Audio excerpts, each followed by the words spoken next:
అందరికీ నమస్కారం. మీరు వినబోతున్న కథ అనుకోని అతిథి 17వ భాగం. ప్రతాప్ శర్మ ఇంటికి తిరిగొచ్చిన తర్వాత భానుశర్మ జరిగిందంతా చెప్పాడు. ఒక రాత్రి గడిచిన తర్వాత దీపాలికి తగిలినవి స్వల్ప గాయాలని యాక్టర్ శిరీష్కి మైనర్ ఫ్రాక్చర్ అయిందంటూ ప్రకటన విడుదల చేసింది ఏఎస్ ఎంటర్టైన్మెంట్. టెక్నాలజీ పెరుగుతున్న సినిమా ఇండస్ట్రీలోనే మూఢనమ్మకాలతో పాటు అపనమ్మకాలు కూడా ఎక్కువే. దీపాలి ముందుగా నటించిన సినిమా ఇంకా విడుదలవ్వలేదు. ప్రస్తుతం తీసిన మూవీ ఇలా అవ్వటంతో ఐరన్ లెగ్ అంటూ, బ్యాడ్ లక్ అంటూ, తను ఏ సినిమాలో నటించినా కలిసి రాదంటూ రకరకాలుగా పుకార్లు పుట్టించారు. స్వల్ప గాయాలే కాబట్టి దీపాలిని వెంటనే డిశ్చార్జ్ చేశారు. అశ్వథ్ ఆలస్యం చేయకుండా దీపాలితో వెంటనే తిరుగు ప్రయాణమయ్యాడు. శిరీష్కి తోడుగా ఉండటానికి మౌనిక అక్కడే ఆగిపోయింది. అశ్వథ్, నా స్థానంలో మరొకరిని తీసుకున్నారా? కారులో వస్తూ ఉండగా అడిగింది దీపాలి. నువ్వు చెయ్యట్లేదు కాబట్టి నేనెందుకు తెలుసుకోవాలి? అయినా ఇదొక టెస్ట్ లాంటిదనుకో. ఒక రోల్ పోయినంత మాత్రాన లాస్ ఏమీ లేదు. దీపాలి బాధపడకూడదని చాలా మామూలుగా చెప్పాడు అశ్వథ్. అశ్వథ్ ఒక నిర్ణయాన్ని తీసుకున్నాడు అంటే దానికి తిరుగులేదు. అందుకే దీపాలి అతన్ని మరింతగా ఏమీ ప్రశ్నించలేదు. కానీ దీపాలికి ఓ విషయం అర్థమైంది. సమస్య పూర్తిగా తొలగిపోతే తప్ప తను సెట్టుకి వెళ్ళలేనని అనుకుంది. నీకో సర్ప్రైజ్ ఉంది. ఇంటికి వెళ్ళాక నువ్వొకరిని కలవబోతున్నావు చెప్పాడు అశ్వథ్. ఎవరది? నాకోసం ఎవరొస్తారు? దీపాలి అనుమానంగా అడిగింది. సమాధానం చెప్పకుండా దీపాలి తల మీద చెయ్యేసి చిన్నగా నిమిరాడు. దీపాలిని ఎవ్వరూ ఏమీ అనలేని స్థాయికి తీసుకెళ్లాలని అనుకున్నాడు అశ్వథ్. అంతలోనే ఇలాంటి పుకార్లు రావటంతో అతనికి బాధగా అనిపించింది. నాకు విషయం చెప్పు దీపాలి, నన్ను పూర్తిగా నమ్ముతున్నావా? అడిగాడు అశ్వథ్. ఎందుకలా అడుగుతున్నావు? అదేం పిచ్చి ప్రశ్న. నన్ను కన్న తల్లి కంటే నిన్నే ఎక్కువగా నమ్ముతున్నాను. నన్ను వదిలేసి ఎవరైనా అమ్మాయిని పెళ్లి చేసుకుంటున్నావా ఏంటి? నవ్వుతూ సరదాగా అడిగింది దీపాలి.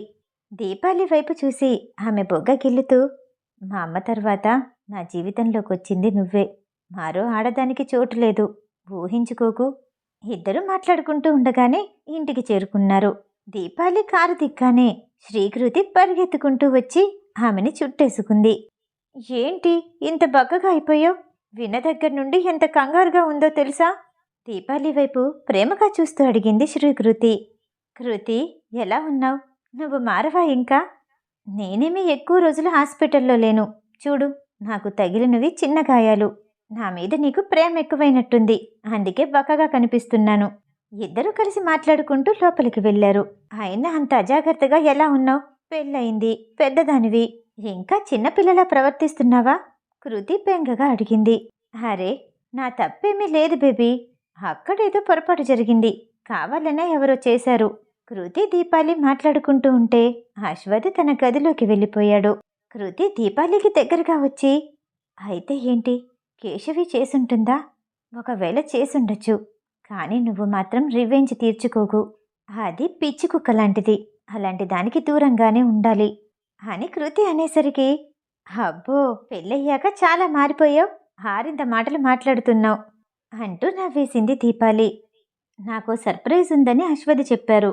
నువ్వొస్తున్నావని అనుకోలేదు. దీపాలి అనేసరికి, అవునవును, సర్ప్రైజ్ ఉంది. కానీ అది నేను కాదు అంటూ సోఫా వెనక్కి వెళ్ళి దీపాలి కళ్ళు మూసింది శ్రీకృతి. ఎవరో వస్తున్నట్టు అడుగుల చప్పుడు వినపడుతుంది. లెదర్ షూతో వస్తున్న ఆ శబ్దం దీపాలి చెవిలో ప్రతిధ్వనిస్తూ ఉంటే దీపాలి కళ్ళు మూసుకునే నందు అని నవ్వుతూ అంది. శ్రీకృతి షాక్ అయింది. ఇలా గెస్ చేస్తావని నేననుకోలేదు అని ఆశ్చర్యంగా నోరు తెరిచి కళ్ళ మీద నుండి చేతులు తీసింది శ్రీకృతి. దీపాలి ముందు డార్క్ బ్లూ కలర్ సూట్లో ఉన్న ఓ వ్యక్తి కనిపించాడు. నిజంగా నేను అస్సలు ఊహించలేదు నువ్వు యాక్టర్వి అవుతావని. నీ ఆడిషన్ వీడియో చూసి షాక్ అయిపోయాను. అయినా చాలామంది యాక్టర్స్ కంటే నువ్వు చాలా బెటర్. కానీ కొన్ని అంశాలున్నాయి మార్చుకోవలసినవి. అవి మార్చుకుంటే చాలు. అతను గలగలా మాట్లాడుతూ వచ్చి దీపాలి పక్కన కూర్చున్నాడు. నువ్వు చెప్తుంటే నా కాన్ఫిడెన్స్ ఇంకా పెరిగిపోతుంది. నీ ట్రైనింగ్ పూర్తయిపోయిందా? సంతోషంగా అడిగింది దీపాలి. అయిపోయింది, కానీ మళ్ళీ వెళ్ళాలి. అది సరే, నీ గురించి మరో వార్త విన్నాను, ఐరన్ లెగ్ అని సరదాగా అంటూ నవ్వేశాడు నందు. దీపాలికి నందుని కలిసిన క్షణాలు గుర్తొచ్చాయి. ఆమె అతన్ని కలిసినప్పుడు పూజ మరణించిన బాధలో ఉన్నాడు. కానీ ఇప్పుడు మళ్ళీ పుట్టినట్టుగా కొత్తగా ఉన్నాడు.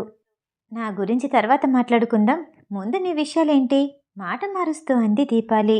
అప్పుడే అక్కడికొచ్చిన అశ్వథ్ నందుని చూసి పలకరింపుగా నవ్వి టీవీలో న్యూస్ ఛానల్ పెట్టి దీపాలికి మరో పక్కన కూర్చున్నాడు. రిపోర్టర్ ఒకరు దీపాలి గురించే చెప్తోంది. దీపాలికి బదులుగా మరో యాక్టర్ని తీసుకున్నట్టు ప్రొడ్యూసర్ చెప్పారు. అది నిజమో కాదో ఇంతవరకు తెలీదు. తనకి గాయాలయ్యాయి కాబట్టి హాస్పిటల్లో అడ్మిట్ అయ్యారు. స్వల్ప గాయాలవ్వటం వల్ల వెంటనే డిశ్చార్జ్ అయ్యారు. సెట్లో కనిపించట్లేదు కాబట్టి ప్రొడ్యూసర్ చెప్పిన మాట నిజమే అయ్యుంటుందని భావించొచ్చు. కానీ కారణమేంటి? తన భర్త మిస్టర్ అశ్వత్థామ దీన్ని చూస్తూ ఊరుకుంటారా? అతను అడిగినా సరే దీపాలిని తన సినిమాలోకి తీసుకోమంటూ ప్రొడ్యూసర్ మరింత బలంగా చెప్తున్నారు. ఇదంతా నిజమేనా? అదంతా వింటున్న దీపాలికి చిరాగ్గా అనిపించింది. నా గురించి ఇంతగా చెప్తుంది, ప్రొడ్యూసర్కి ఉంపుడు గత్తిగా ఉందా? దీపాలి కోపంగా అనేసరికి నందు గట్టిగా నవ్వేశాడు. ఇలాంటివన్నీ విని దీపాలి ఎలా రియాక్ట్ అవుతుందో అని అశ్వథ్ కంగారు పడ్డాడు. దీపాలి సాధారణంగా మాట్లాడేసరికి అశ్వథ్కి ధైర్యంగా అనిపించింది. ఆ ప్రొడ్యూసర్ గాడు శిరీష్ని దృష్టిలో పెట్టుకుని డబ్బుని ఎక్కువ పెట్టుబడి పెట్టాడు. అతనికి తెలియని విషయం ఏంటంటే శిరీష్ అశ్వథ్కి కజిన్ అని దీపాలి అనగానే కాఫీ తాగుతున్న శ్రీకృతికి పొరపోయినట్టు అయ్యి దగ్గుతూ కాఫీని కార్పెట్ మీద పారపోసింది. కృతి, ప్రతిదానికి ఇంతగా ఆశ్చర్యపోవాలా? నువ్వు విసిగిస్తున్నావు. సారీ నేను షాక్ అయ్యాను అని మూతి తుడుచుకుంటూ కృతి అంటూ ఉండగా పర్వాలేదు, వెళ్ళేటప్పుడు కార్పెట్ని వాష్ చేసి వెళ్ళు అని చెప్పాడు అశ్వథ్. అతను సరదాగా చెప్పాడో నిజంగా చెప్పాడో అర్థం కాలేదు కృతికి. అశ్వథ్ మొహంలోని భావాలు తెలుసుకోవటానికి తల వంచి మరింతగా చూసింది. బాస్ మొహం ఎప్పుడు ఇంతేనా? జోక్ చేశారా? నవ్వాలా? వద్దులే, ఇప్పుడు నవ్వితే ఏమంటారో. వెళ్ళేటప్పుడు ఉతికిస్తే అయిపోలా? నిజంగా బాస్ దీపాలితో బెడ్రూమ్లో ఎలా ఉంటారు? ఇంతే సీరియస్గా? కృతి ఆలోచిస్తూ ఊహించుకొని చచ్చా, అలా ఎవరైనా ఉంటారా? ఎవరికైనా మూడొస్తుందా? సీరియస్గా ఎలా చేస్తారు? కృతి ఊహించుకుంటూ తనలో తనే నవ్వుకుంది. ఊహల్లో ఉన్న కృతిని దీపాలి భుజం మీద చెయ్యేసి ఊపటంతో తుల్లిపడుతూ స్పృహలోకొచ్చింది. అది కార్పెట్ ఎలా వాష్ చెయ్యాలా అని ఊహించుకుంటున్నాను. ఓకే, అయితే ఇప్పుడేం చేద్దామని మాట మారుస్తూ అడిగింది కృతి. నా కజిన్ కాంట్రాక్ట్ ఏమీ బ్రేక్ చేయట్లేదు. నిజానికి యాక్టర్ సెక్యూరిటీ అండ్ సేఫ్టీ చూసుకోవాల్సింది క్రూ టీమే. ఆ విషయంలో యాక్టర్ కాంప్రమైజ్ అవ్వాల్సిన అవసరం లేదు. కాబట్టి కాంట్రాక్ట్ని బ్రేక్ చేసుకోవచ్చు అని అశ్వథ్ చెప్పగానే అయితే ముందు ముందు మంచి కామెడీ షో ఉందన్నమాట అని గట్టిగా నవ్వేసింది శ్రీకృతి. టీవీ ఆఫ్ చేసి అశ్వథ్ నందు వైపు తిరిగి దీపాలిని నీతో పంపిస్తే ఆ సేఫ్టీ అండ్ సెక్యూరిటీకి గ్యారంటీ ఇవ్వగలవా అని అశ్వథ్ అనగానే అంటే ఏంటి అర్థం కానట్టు ఆశ్చర్యంగా అడిగింది దీపాలి. నందు ఒకసారి దీపాలి వైపు చూసి తల ఊపుతూ అఫ్కోర్స్ అని అన్నాడు. నిజానికి నందు తిరిగి రావటానికి కారణం అతను డైరెక్టర్గా మారి చాలా రోజులే అవుతుంది. స్క్రిప్ట్ కూడా సిద్ధంగానే ఉంది. ఇన్వెస్టర్స్ కోసం ఇక్కడికి తిరిగొచ్చాడు. నేను స్క్రిప్ట్ ఒకసారి చూడొచ్చా? దీపాలి ఇబ్బందిగా అడిగింది. ఆల్రెడీ మిస్టర్ అశ్వథ్ చూశారు. ఆయన సెలెక్ట్ చేశాక నువ్వు చూడాల్సిన అవసరమే లేదు అని సరదాగా అంటూ దీపాలి నెత్తి మీద మొట్టికాయ వేశాడు నందు. మీరిద్దరూ ఈ మూవీకి కొత్తే కాబట్టి ఫ్లాప్ అయినా ఎవ్వరూ ఎవరిని నిందించరు, కామెంట్ కూడా చేయరు. ఇన్వెస్ట్ చేయటంలో నాకు ఎలాంటి అభ్యంతరం లేదు. ఒకవేళ సక్సెస్ అయితే ఇద్దరికీ పేరు వస్తుంది అని అశ్వథ్ చెప్పగానే కృతికి ఏదో ఆలోచన వచ్చినట్టు అంటే దీపాలి ముందు తీసిన మూవీ అప్పుడే రిలీజ్ అవ్వదు. ఇప్పుడు ఆగిపోయిన మూవీ అసలు మొదలవ్వనే అవ్వదు. ఇప్పుడు తీయబోతున్న మూవీ ఫస్ట్ రిలీజ్ అవుతుంది. దీన్ని బట్టి ఫస్ట్ తీసిన మూవీ ఎప్పుడు రిలీజ్ చేయాలో ఆలోచిస్తారు. ఓకే, ఈ ఐడియా సూపర్గా ఉంది అంది కృతి. మరో 2 రోజుల తర్వాత శిరీష్ డిశ్చార్జ్ అయ్యాడు. వెంటనే మీడియాతోటి కాన్ఫరెన్స్ మీటింగ్ పెట్టి అతను మూవీ నుండి తప్పుకుంటున్నట్టు చెప్పాల్సిన 4 మాటలు చెప్పాడు. వెనకాలే మౌనిక కూడా ఉంది. తన స్నేహితులతో కూర్చొని టీవీ చూస్తున్న శిరీష్ తల్లి ఈ మాట వినగానే మావాడు ఎక్కువగా మాట్లాడడు, కానీ చెప్పాల్సింది సూటిగా చెప్పాడు. నిజంగా దేవుడు రక్షించాడనుకోవాలి. లేదంటే ఎంత పెద్ద ప్రొడ్యూసర్ అయినా డైరెక్టర్ అయినా ప్రాణాలు తిరిగి తీసుకొస్తారా? మంచి పని చేశాడు అని చప్పట్లు కొడుతూ సంతోషంగా అంది. కానీ ఆ డైరెక్టర్ చాలా పెద్దవాడు కదా, మంచి పేరొచ్చేదేమో, మంచి సినిమా వదులుకున్నాడు. ఒకసారి నువ్వైనా చెప్పరాదా అని తన స్నేహితురాలనేసరికి, ఎంత పెద్ద మూవీ అయితే మాత్రం నా కొడుకు కంటే ఎక్కువ? నాకు అశ్వథ్ కూడా చెప్పాడు అంటే అది నిజమే అయ్యుంటుంది అని సంతోషంగా చెప్పింది శిరీష్ తల్లి. అశ్వథ్ మీటింగ్లో మాట్లాడిన తర్వాత వెంటనే కాన్ఫరెన్స్ హాల్ నుండి బయటకొచ్చాడు. వెనకాలే మౌనిక కూడా వచ్చింది. అతనికి చాలా రోజులుగా సరైన అసిస్టెంట్ దొరకలేదు. దొరికిన ఒక మేల్ అసిస్టెంట్ సరిగ్గా పనిచేయకపోవటంతో అతను హాస్పిటల్లో ఉండగానే ఆ అసిస్టెంట్ని సస్పెండ్ చేసి ఇంటికి పంపించేశాడు. మౌనిక అతని వెనకాలే ఉండి అతనికి సంబంధించినవన్నీ చూసుకోవటం అతనికి బాగా నచ్చింది. బయటికి వచ్చి కార్లో కూర్చోబోతూ వెనక్కి తిరిగి చూశాడు. మౌనిక కనిపించలేదు. కొంత దూరంలో ఉన్న ఆమెని రిపోర్టర్స్ ఆమె చుట్టూ చేరి రకరకాల ప్రశ్నలు వేస్తున్నారు. శిరీష్ పెద్ద అడుగులు వేస్తూ ఆమె దగ్గరికి వెళ్ళి చేతిని పట్టుకుని లాక్కొచ్చి కారులో కూర్చోపెట్టాడు. మీడియా ముందు నోరు జారకూడదంటే త్వరగా వచ్చేయాలి, ఆ మాత్రం తెలీదా?